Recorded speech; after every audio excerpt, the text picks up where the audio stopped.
Bonsoir, nous sommes jeudi 3 décembre. Merci de nous retrouver pour cette nouvelle édition du 7-8, le journal, comme chaque jour, votre actualité locale, accompagné de nos invités, mais aussi des journalistes de la rédaction. On commence tout de suite avec les titres de cette édition. Dans le cadre de la journée internationale des personnes handicapées, nous verrons les actions menées au château de Versailles et nous reviendrons sur les annonces du président du conseil départemental, Pierre Bédier, sur le sujet. Un nouveau directeur pour le vélodrome de Saint-Quentin en Yvelines, Hugues Jarot, est l'invité de cette édition. Il nous dira comment il entend développer le site qui peine toujours à organiser de grands rendez-vous culturels. Et puis en sport, notre chronique du jeudi, consacrée aujourd'hui au rugby. Le club de Chevreuse affrontera Houille ce dimanche. Le point avec un des entraîneurs de Chevreuse, Stéphane Douchet. Et à l'occasion de la journée internationale des personnes en situation de handicap, le président du conseil départemental Pierre Bédier a visité ce matin le foyer d'accueil médicalisé de Limay. Malgré les 83 établissements présents sur le territoire, 165 adultes handicapés des Yvelines sont accueillis au sein d'établissements belges. Pour répondre à ce manque de place, le département propose la création d'un foyer d'accueil médicalisé interdépartemental. Le point avec William L, Sephora Namani et Jérémy Quesada. Lutter contre l'exil du handicap, c'est l'objectif annoncé par Pierre Bédier, président du conseil départemental. Dans les Yvelines, les 83 établissements pour personnes en situation de handicap accueillent 5000 personnes, un nombre pourtant pas assez conséquent comparé à la demande. 165 Yvelinois sont en exil, il y a de l'exil volontaire et involontaire. Nous avons choisi, avec nos amis des départements voisins Hauts-de-Seine et Val d'Oise, de regrouper nos forces pour construire un établissement pour pouvoir accueillir effectivement ces exilés s'ils souhaitent revenir en France. En visite ce matin au foyer d'accueil médicalisé de Limay, Pierre Bédier a échangé avec les acteurs du monde du handicap sur ce manque de place obligeant ces personnes à se rendre en Belgique. Pour la directrice de l'établissement, le problème viendrait de la non-planification des pouvoirs publics et du non-recensement des personnes en situation de handicap. Concernant les personnes handicapées, nous recevons régulièrement des dossiers de demande d'admission qui nous parviennent de familles qui souhaiteraient avoir leurs proches à proximité de leur domicile. Et malheureusement, du fait que nous sommes déjà complets, nous ne pouvons pas donner de suite favorable à ces demandes-là. Pour assurer un meilleur accompagnement des personnes en situation de handicap psychique, un appel à projet a été lancé par le département et l'Agence régionale de la santé d'Île-de-France pour la création de 3 plateformes de services étalées sur 3 départements.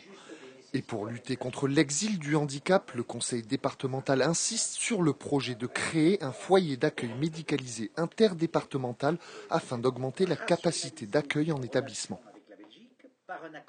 Et à noter que début 2016, à Follinville-Dénemont, la première résidence d'accueil des Yvelines composée de 30 logements permettra d'accueillir des personnes handicapées atteintes de troubles psychiques suffisamment autonomes pour vivre en logement privatif. Et toujours dans le cadre de la journée du handicap, le château de Versailles a organisé une semaine complète dédiée aux personnes en situation de handicap. Depuis le 24 novembre, des visites et activités spécifiques ont été proposées. Une programmation spéciale et adaptée en fonction du type de handicap, comme cette visite théâtralisée sensorielle destinée aux malvoyants, où le spectateur est amené à redécouvrir l'affaire du collier de la reine en faisant appel à tous ses sens. Un reportage signé William L. Ici, cette arête-là, c'est l'arête qui domine les grands appartements. C'est là que nous allons évoluer, parce qu'aujourd'hui, vous allez être les auditeurs, les auditrices, les spectateurs, les spectatrices, d'une visite spectacle dont le sujet est le collier de la reine. Aujourd'hui, nul besoin de lumière au château de Versailles. C'est une pièce théâtralisée sensorielle à laquelle ces personnes malvoyantes sont venues assister. Pour une immersion totale, la visite commence par une partie exposition. C'est-à-dire que les gens vont au départ toucher les costumes dans un premier temps et ensuite comme ça ils savent exactement ce qu'ils ont devant eux. Et puis c'est formidable parce que très souvent on dit, on a toujours envie de toucher, on dit non, vous ne touchez pas ou vous touchez avec les yeux mais pas avec les mains, voilà. Et là, non, là on peut vraiment toucher les choses. La pièce commence et tous les sens du public sont en éveil. Ici, pas de convention, sans scène ni décor, les comédiens se déplacent au milieu des spectateurs en les effleurant. Né d'un roi qui cette nuit-là coucha dans une autre chambre. Fruit de l'amour et non de la raison, je ne suis pas une princesse, je suis une bâtarde. On est dans une immersion totale et il y a une identification complète avec l'action. C'est-à-dire l'action est autour de nous, on est presque témoin privilégié au cœur d'une action. Une pièce qui s'articule autour de 4 scénettes qui racontent l'histoire du vol du collier de la reine. Les 3 comédiens jouent, puis laissent place entre chaque scène à un conférencier posé comme narrateur de l'histoire. Je suis en support dans le récit et dans la précision ou la confirmation d'un certain nombre de faits, de dates, de lieux qui aident à nourrir l'intrigue et surtout sa compréhension. Pour cette pièce, le château de Versailles a même réalisé une copie conforme du collier de la reine pour que le public puisse profiter pleinement de tous les éléments du spectacle. L'autre possibilité, c'est de sentir. Par exemple, sentir ce que pourrait être le parfum de Marie-Antoinette. Ou alors, possibilité aussi, dans un moment particulier où il y a une dégustation de café, de sentir une odeur de café. On a l'impression d'être dans l'action, qu'on est emmené. C'est très important, oui. Parce que là, tous les sens sont mis en exergue, donc c'est vraiment très bien. Dans le château, ça nous donne une dimension historique et vraiment formidable. Et ma chienne a participé. Elle était au cœur de l'action, elle a bien réagi aussi. Des contraintes de mise en scène qui poussent à trouver de nouvelles solutions, mais ici, pas besoin de soleil au château pour que la troupe plonge les auditeurs dans l'atmosphère de l'époque. Autre sujet à présent, mercredi soir avait lieu la rentrée solennelle de la faculté de droit et de sciences politiques de Saint-Quentin en Yvelines. Cette tradition annuelle depuis 2003 récompense les meilleurs élèves de chaque promotion. Cette année, ils étaient une trentaine de majors à recevoir leur prix. Pour l'occasion, un invité de marque s'est déplacé. Mireille Delmas-Marty du Collège de France était la marraine de cette rentrée solennelle. Sandrine Clavel, doyen de la faculté de droit et sciences politiques, nous a parlé de cette cérémonie. Écoutez-la. C'est un moment où à la fois nous recevons un invité de renom qui fait un discours. Cette année, c'est le professeur Mireille Delmas-Marty de l'Institut du Collège de France qui va nous parler du sujet « Le droit peut-il humaniser la mondialisation ?» Beaucoup nous ont écrit pour nous dire à quel point ils appréciaient le fait d'être mis à l'honneur et d'avoir le sentiment d'être soutenus par leur faculté. Donc oui, je crois qu'on peut dire que c'est important. Et dans notre entretien de ce soir, nous recevons Hugues Jarreau, nouveau directeur général du Vélodrome national de Saint-Quentin en Yvelines. Bonsoir à vous. Merci d'avoir accepté notre invitation. Alors, vous venez de prendre vos fonctions à la tête du Vélodrome qui a été inauguré donc en janvier 2014. Il fêtera donc bientôt ses 2 ans. Il a déjà accueilli les championnats de France et les championnats du monde de cyclisme sur piste. Alors, vous venez d'arriver sur un projet compliqué car le Vélodrome national peine à trouver son public. Oui, c'est clair, cet équipement est magnifique en fait, mais malheureusement jusqu'à aujourd'hui, on n'a pas réussi à développer comme il fallait en fait l'attractivité. Aujourd'hui, on a eu un bel événement qui était les championnats du monde, mais on n'a pas réussi à capitaliser sur cet événement en fait. Et aujourd'hui, la destination principale de l'événement, c'est clair, du bâtiment, c'est clair que c'est le vélo. Il faut qu'on puisse faire plus d'événements avec la fédération de cyclisme, qu'on développe plus de critériums, de 6 jours éventuellement, ce qui existait avant dans le passé, lier ça avec de l'hospitalité, faire venir des partenaires. Et en plus de ça, l'équipement permet de faire aussi d'autres choses. Il y a 15 jours, en fait, on a fait une compétition de judo. Il faut développer ces activités. L'équipement est fait pour être multifonction, en fait. C'est un vélodrome, c'est sa destination principale, mais c'est également un espace où on peut faire du judo, du ping-pong, du tennis, toutes ces choses-là. Donc nous, on va essayer de faire revenir en fait les fédérations dans cet espace, leur faire visiter, leur montrer l'attractivité, le fait que c'est un bel équipement, on peut se garer facilement, on a une vue facilement sur tous les objets, enfin sur toute la scène centrale. Et en plus de cela, en fait, il faut aussi qu'on développe la partie culturelle. Là, c'est un vrai défi parce que jusqu'à aujourd'hui, en fait, il y a eu un concert qui avait eu lieu il y a 1 an et demi, je crois. Ce week-end, on a le Téléthon qui va venir avec un premier concert avec un musicien qui est San Severino. Donc on va espérer que les gens vont venir et voir ce bâtiment vivre autrement. L'idée, en fait, c'est que le vélo est vraiment important, mais il faut pouvoir le développer, faire en sorte qu'il y ait de l'activité permanente et qu'on puisse vraiment faire en sorte que ce soit pour la région, pour le département et pour la communauté d'agglomération un vrai outil qu'on utilise à 100% en fait.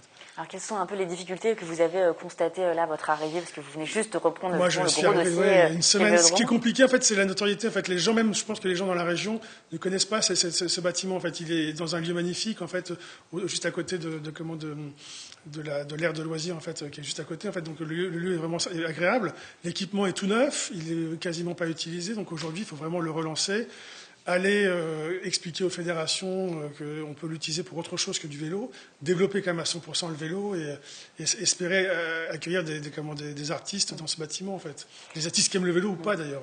Parce que justement, voilà, mis à part le vélo et un peu les événements sportifs, le Vélodrome, il peine quand même à attirer du monde. Ouais. Nous avons justement demandé à quelques-uns des Saint-Quentinois ce qu'ils attendaient de cette structure. Regardez. Peut-être qu'il y ait de grands champions qui gagnent, pour parler de Saint-Quentin, une nouvelle qui va s'étendre. Plus qu'un vélodrome. Très franchement, je ne sais pas. Moi, je n'y suis jamais allée. Je ne pense pas y aller d'ailleurs. Tant que c'est du vélo, ça ne m'intéresse pas, donc je n'irai pas.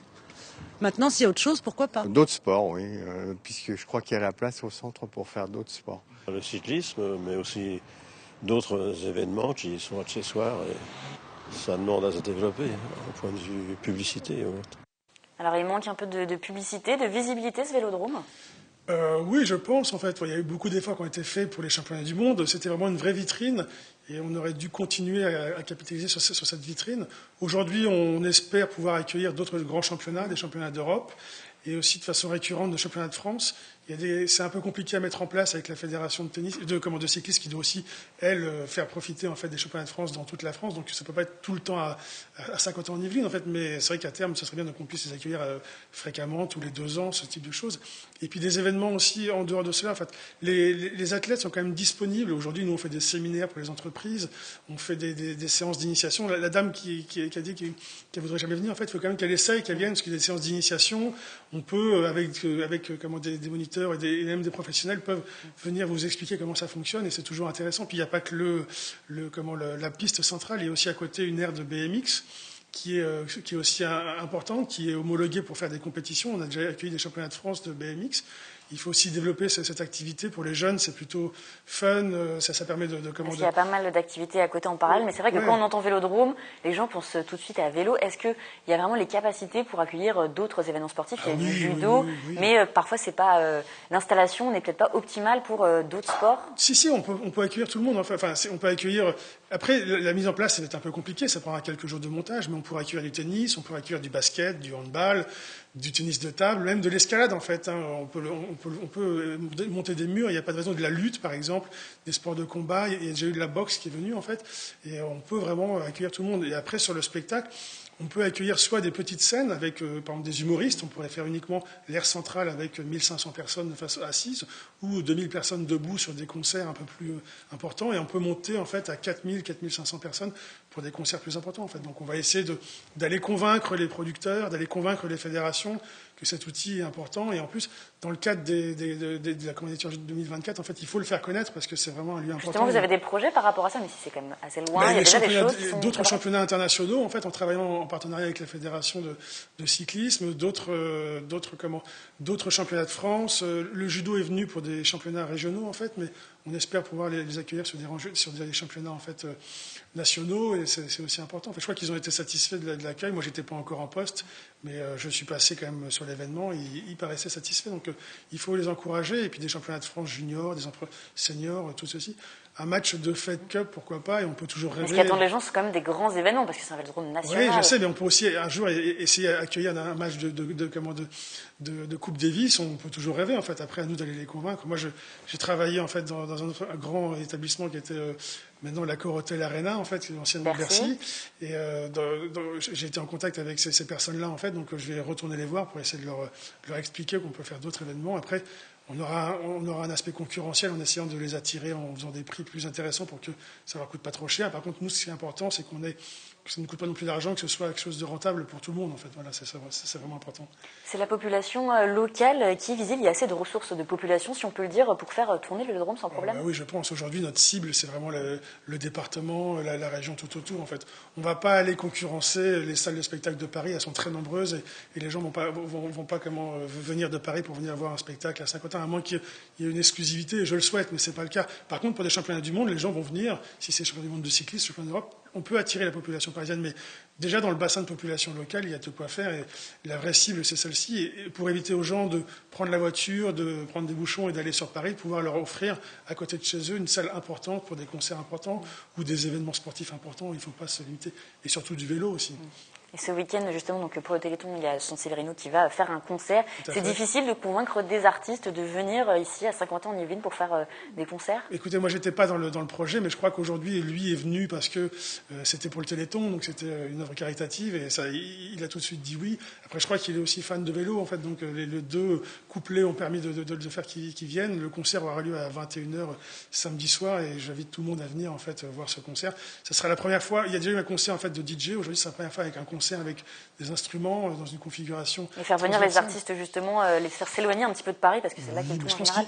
Les artistes ont l'habitude de voyager en banlieue et en région parisienne. En fait, ils le font, ils vont un peu partout dans des petits théâtres. Là, on peut leur procurer un théâtre, enfin, un espace beaucoup plus grand, en fait, donc c'est vraiment intéressant.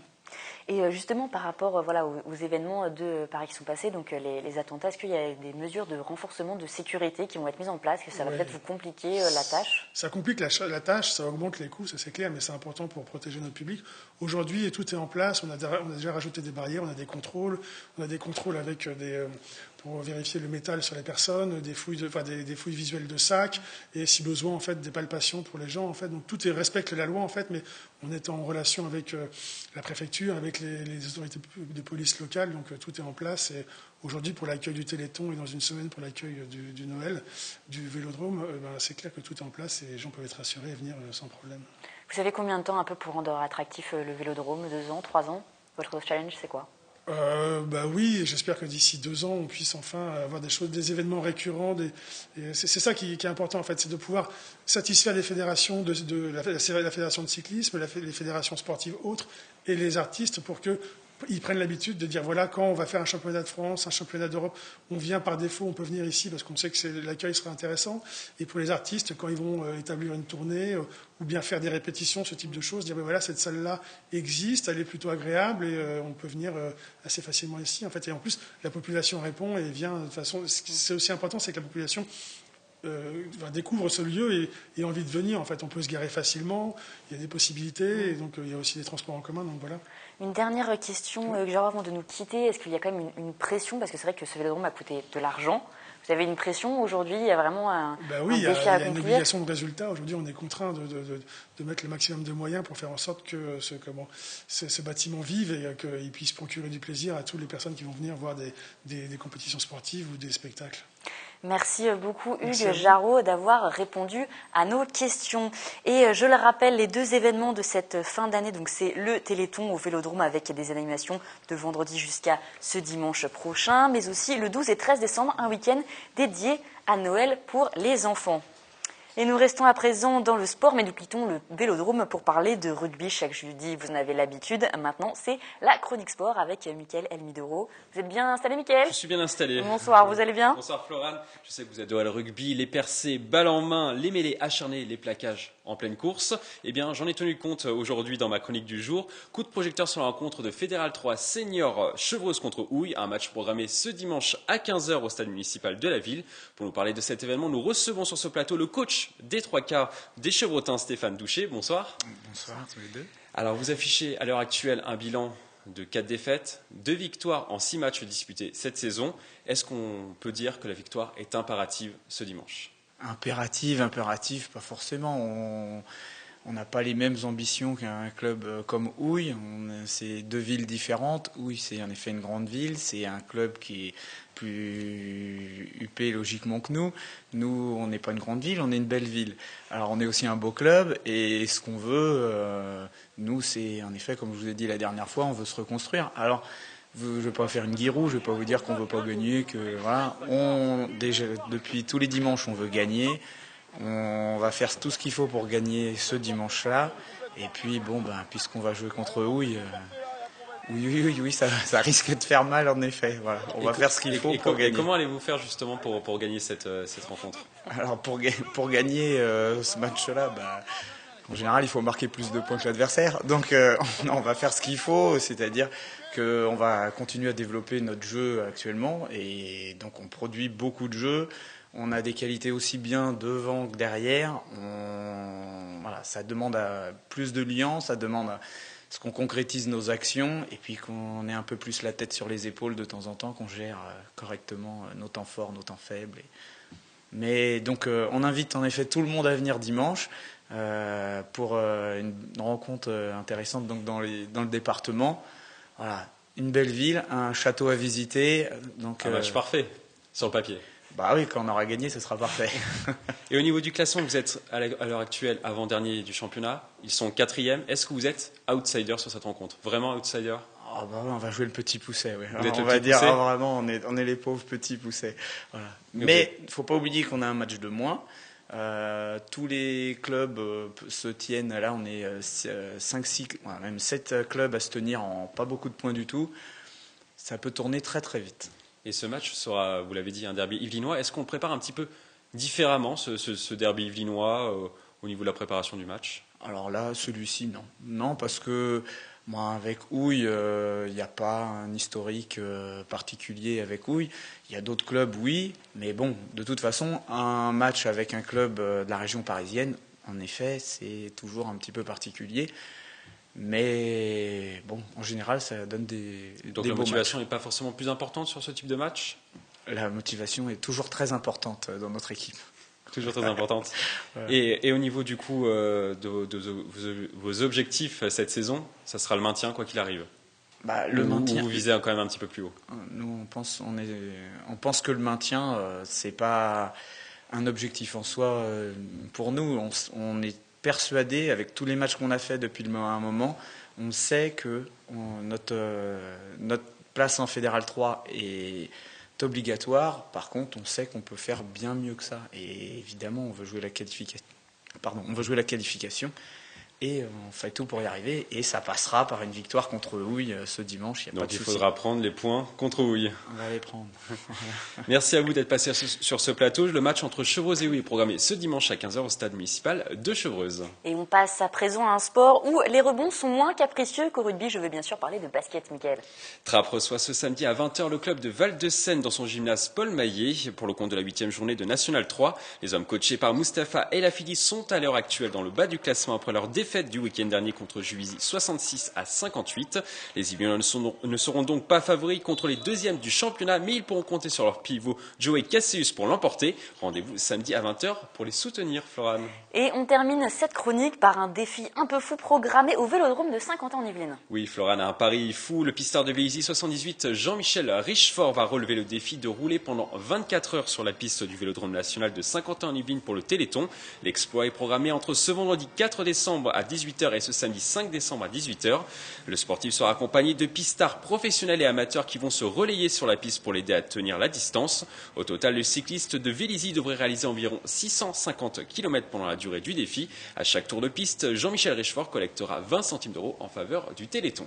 Merci Mickaël. Vous allez accompagner Jean-Michel Richefort sur la piste du Vélodrome de Saint-Quentin-en-Yvelines? Non, malheureusement, je vais le regarder depuis les tribunes. Je vais laisser les professionnels réaliser les tours de piste. Eh bien, merci à vous et à la semaine prochaine. Donc, on vous retrouve comme à chaque jeudi pour la chronique, mais pas de 7-8 sport. Ce lundi, il sera remplacé par un 7-8 politique en raison des élections régionales, mais que les téléspectateurs se rassurent. On vous retrouvera mardi à 18h30. Mardi à 18h30, voilà, nous parlerons automobile et du jeune prodige de kart William Bertrand. Et il sera également question de floorball, une discipline venue de Suède, Florane. Merci Mickaël. Et maintenant, place au portrait du jour. Il s'appelle Gwendal, il a 17 ans. Il va se lancer dans un des concours les plus reconnus, le meilleur apprenti de France. Il a déjà remporté 2 épreuves et participera à la finale nationale le lundi 7 décembre qui verra s'affronter les 10 meilleurs jeunes de l'année. En alternance au restaurant La Ferme de Voisins, il est épaulé dans sa préparation par son maître d'apprentissage Romain Guiquel. Fanny Bourdillon l'a rencontré pour nous. Allez, ça marche, s'il vous plaît. 3 couverts table A sur 3 jours, à suivre 3 filets de bœuf saignant et en dessert un baba, un ananas, une tatin, s'il vous plaît. Il est 12h30 et en cuisine à la ferme de Voisins, tout le monde s'active. Au milieu des chefs renommés, Gwendal, 17 ans, est concentré. En alternance ici depuis 3 ans, il suit rigoureusement les instructions de son maître d'apprentissage. Allez hop, comme ça Gwendal, vous mettez l'œuf à côté, comme ça gentiment, sans le casser s'il vous plaît. Allez Gwendal. Nous, quand on rencontre les jeunes, ils viennent toujours faire 2-3 jours de stage dans l'entreprise afin de voir si eux, ça leur plaît et si nous, ils collent au profil également. Gwendal, on a tout de suite senti qu'il était passionné par ce qu'il faisait et qu'il avait envie d'apprendre. S'il a l'envie, derrière, on peut faire de belles choses ensemble. À 15h, l'équipe part en pause avant de revenir quelques heures plus tard pour le service du soir. Mais pour Gwendal et son maître cuisinier, pas de répit. Ils préparent ensemble le prestigieux concours du meilleur apprenti de France. C'est un concours qui se divise en 3 parties. Il y a d'abord une partie sur la qualification régionale. C'est une finale régionale qui, pour moi, était dans l'Île-de-France. Ensuite, il y avait la demi-finale nationale. Et maintenant, j'en suis à la finale. La grande finale se jouera ce lundi 7 décembre où les 10 meilleurs apprentis de France s'affronteront dans une épreuve de 4h30. Pour faire face à cette très grande concurrence, il faut savoir garder la tête froide. Aujourd'hui, ils sont 10 en finale. 10 parmi les 24 meilleurs qui avaient été sélectionnés sur toute la France. Donc ils sont 10 à pouvoir gagner la finale. Il faut travailler. C'est un concours, c'est une épreuve d'un jour quand même. Ça peut arriver de brûler un produit, de louper une sauce, de renverser quelque chose. C'est très dur un concours, hein. Ça peut être des fois très, très violent. Sur la première, c'était assez dur à gérer le stress, tout ça. Mais bon, mes chefs étaient derrière moi, donc ça m'a aidé pour y aller. Une finale que Gwendal aborde aujourd'hui avec sérénité. Il vise déjà le titre très convoité de meilleur ouvrier de France. Et c'est la fin de cette édition. Merci de nous avoir suivis. Demain, vous avez rendez-vous avec Wilfried Richy pour une nouvelle édition du 7-8, le journal avec l'essentiel de l'actualité de la semaine. Quant à moi, je vous retrouve lundi. Je vous souhaite donc une bonne soirée et un excellent week-end.